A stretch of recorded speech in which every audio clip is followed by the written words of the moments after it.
On today's episode of Anime Afterthought Made in Abyss, Season 2, Episode 5, Concealment. The more they introduce the village of Iruburu, the more I begin to question what the fuck is really going on. At first glance, much like its moniker suggests, this seems like some sort of safe haven for Narihata. Humans that can no longer return to the surface now have a place they can call home. But the deeper we dive, pun totally intended, there seems to be a light shining on its true nature, whose origins are condemned as being horrific, and according to one captive, the equivalent to hell. So which is it? A refuge for the weary hollow, or a cursed prison? And I'm beginning to suspect the latter. Magikaja revealed to us in episode 3 that the inhabitants gave up their human lives, were transformed into Narihata reflections of their desires, and are now forever bound to the city itself. Definitely sound like prisoners to me, albeit of their own design. A sentiment reflected in Valko's words: once you become a captive of the city, your desires are fulfilled, your longing is over, and in eternal peace, your journey is done. What the fuck is that supposed to mean? I am so goddamn confused, because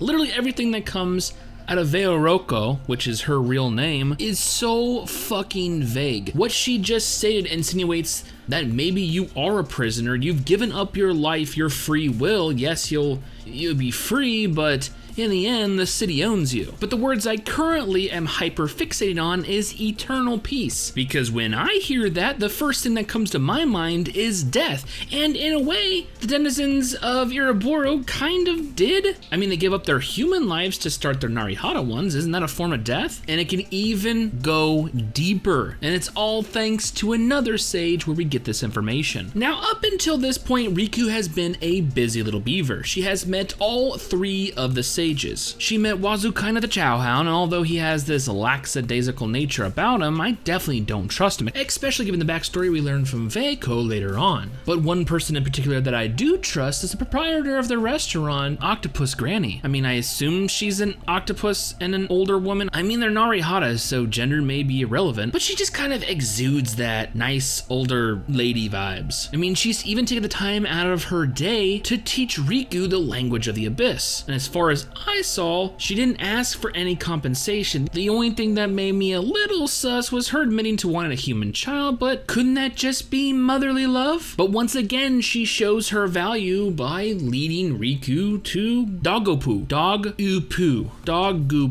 a giant pit at the end of the village filled with the ooey gooey black stuff seen during the balancing. And this is where we met Veoroko, aka Veiko, because her real name's too long, aka the imprisoned great sage. Not only do we learn that Veiko does not in fact control the balancing, which I prematurely presumed in last week's episode, this is where we get a giant info dump of ambiguity. I mean, depending on the person, there could be a lot of duality to her words. But in the end, it's because of this interaction I'm convinced more than ever that there's still something going on even deeper into Iruburu. And what sucks though is we only get one flashback during this whole interaction, and it kind of looks like Fapata. I mean, this series definitely goes hard on that sepia film grain when it goes to the flashbacks. Now, this conversation between Riku and Veiko eventually leads to its inevitable question. Are you a bad person? You're here and changed, so what exactly happened? Riku is completely undeterred by her answer. Yes, I am a bad person. Now, in that moment, I believe it's Riku's sense of self-preservation, or at least with the possibility of one of her friends being in danger, or at least the unknown of what's going on. She decides to take action, cause in the end, regret only means too little too late. But to me, given what we witnessed so far, I don't think that's an admission of sin. I think it's a reflection of guilt for whatever transpired in the past that inevitably led to the creation of Iruburu. I mean, it's gotta be fucking bad if she equates it to hell. But like I said, Riku gives very little thought beyond the present, and without hesitation frees the sage from her shackles. To wit eventually leads us to the third and final sage, Belof. And it's thanks to him that we get another starting revelation that completely recontextualizes how I view Iruburu. So with Veiko wanting to lay low, it's up to Riku and Ma to meet with Belof. Yes, that's right.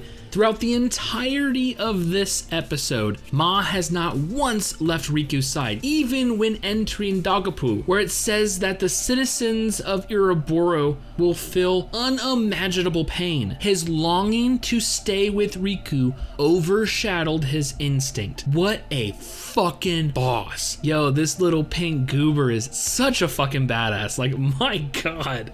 Anyways, back to meeting Bailoff. At this point, they've entered his cave, and she witnesses Nanachi on the ground and instantly rushes to her side. Magikaza explains what has just transpired. Originally, it seems Mitty, you can't see it, but I'm doing air quotes. Mitty was sustenance for Bailoff because she, in fact, was immortal. True immortality. Seeing her friend like this, Nanachi's instincts took over and without hesitation gave up her own being as compensation to free Mitty, which is fucking terrifying. Remember, this is a city that values value on a level which stealing gets you fucking torn apart. So it's up to Riku to try to trade, to barter to get her back. Rounding out this episode, you see her trying to do that, offering her hairs and nail clippings, but Bailoff is no dum-dum. He understands that having a whole human child is greedy, so he'll settle for both legs, or both eyes, or half your innards. Jesus Christ. I mean, this is all lying squarely on the pretense of getting Mitty back. And we don't even know if this is the real Mitty. And this is what threw me for a fucking loop.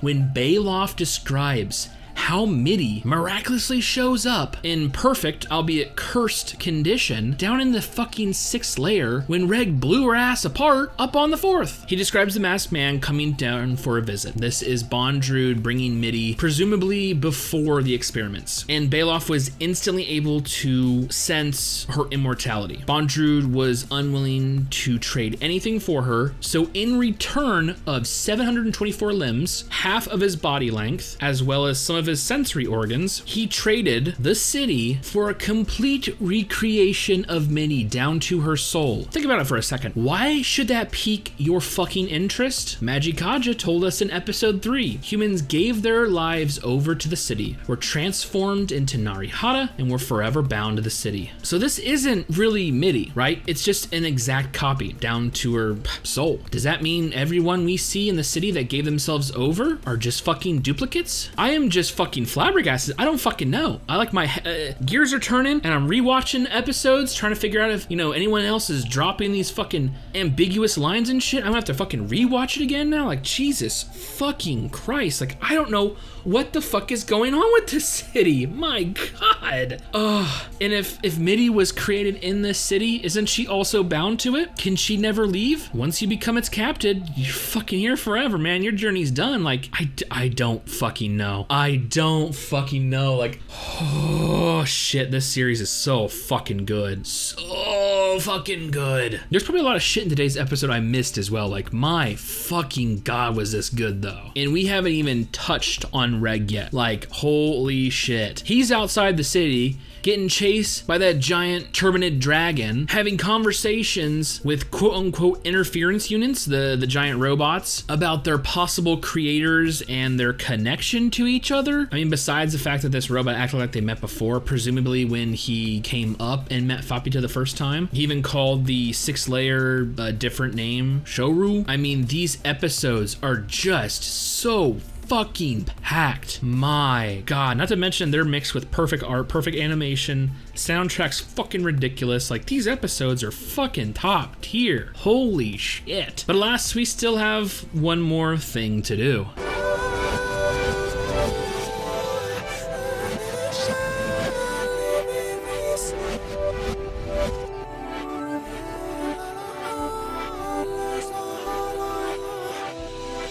Be real with me. What did you guys think of that intro? I'm actually very proud of it. I dug it. I dug it a lot. Anyways, yes, once again, we return to the cringe meter, and I'm curious how today's episode stacks up with last week's. So without further ado, let's begin.